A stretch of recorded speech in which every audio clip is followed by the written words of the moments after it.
food, that would be what you're after with chia. Now, therapeutically, there's lots of different applications for chia, the herb, the whole herb, in flower, or the leaf, or the root, all of it. But just for the purpose of foraging, this is what we're looking at right here. Now, these are all individual calyces that have a spine tip. They're actually pretty spiny. If you just barely put a little force on there, it'll poke you good.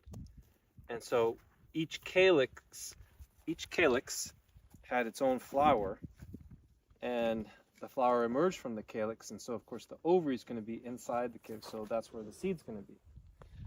So once these are maturing, they're still kind of closed, and then they will start to open, such that when an animal walks by or the wind blows it, it'll start dispersing its seed. So there's a prime time for foraging where you can gather it, say just as it's opening or pre-opening or shortly after opening, when you'll still get the most ripened seeds. You can pick it before it opens to ensure that you get all the seeds, but if you pick it too soon, some of them may not yet be ripe. And yes, some degree of ripening, just like those tomatoes on the vine that you get at the grocery store in a plastic case, they probably have done a bit of ripening on the vine off the plant, and so you could get a bit more ripening. But if you pick it too early, even if you let it sit for a couple weeks on the stem, you'll still have some undeveloped seeds. So it's a bit of a trick of getting just the right prime time. But one way you can tell if there's anything ripe yet is just tapping it like that, and if it's not open yet, nothing's going to come out. I got a couple on one over here, just okay. A little bit. Yeah, and you got some mottled color. I think that's closer to the ripe, the truly. Oh, actually, yeah, that's. That person's looking. Yeah, so tiny. So are these not quite ripe? Those don't look like the chia seeds that I'm familiar with. Oh. They look like, yes, more like the ones you buy in the store. So But these tend, in my experience, these have usually been brown. That's what I'm wondering what these are.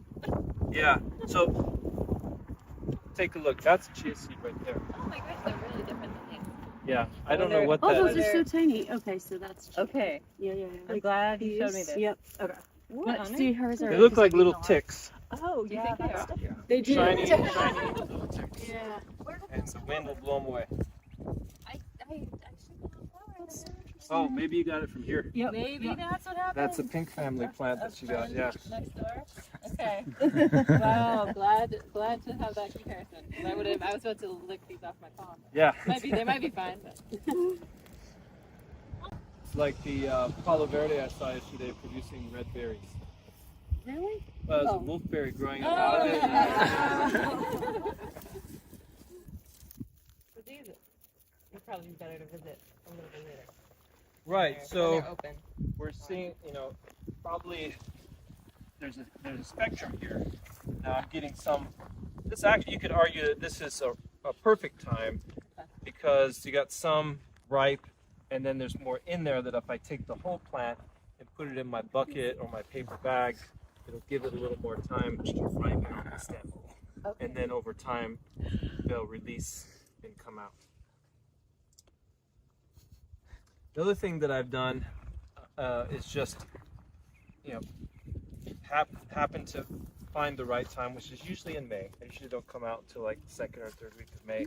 And then maybe with an open paper bag, large grocery bag, I'll knock the plant onto the edge of the bag and send the seeds in there. Okay. Or into some wide bowl, or like Doña Olga's method with the skirt. Landley could do it, but she would take a stick,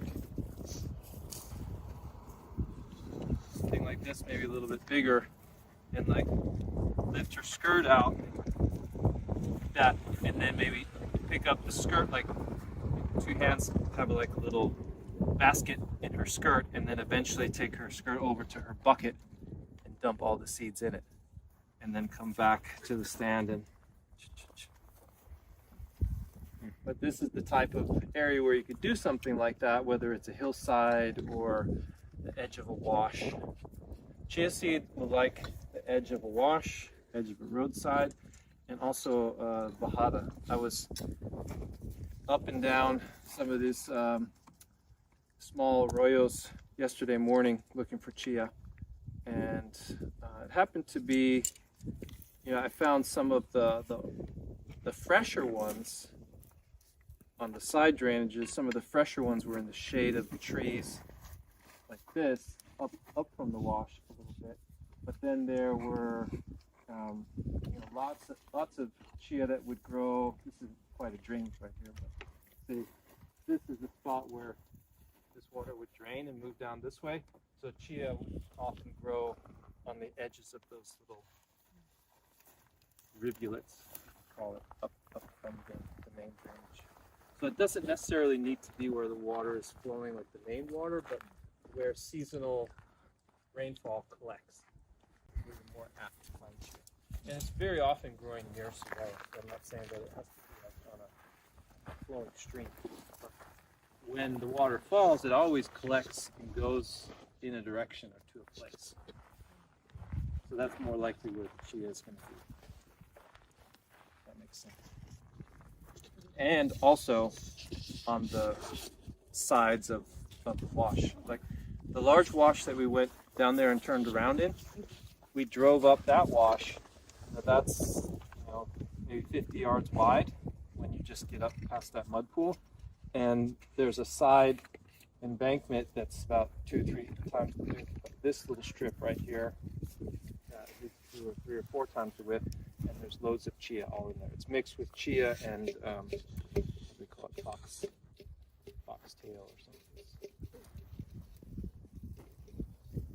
which looks similar to chia from a distance. Oh, you see The color, yeah. and when chia was in flower, how did I notice it? It was really dark. You guys remember that? The heads of it were quite dark. Yeah. That purplish blue, almost black tone.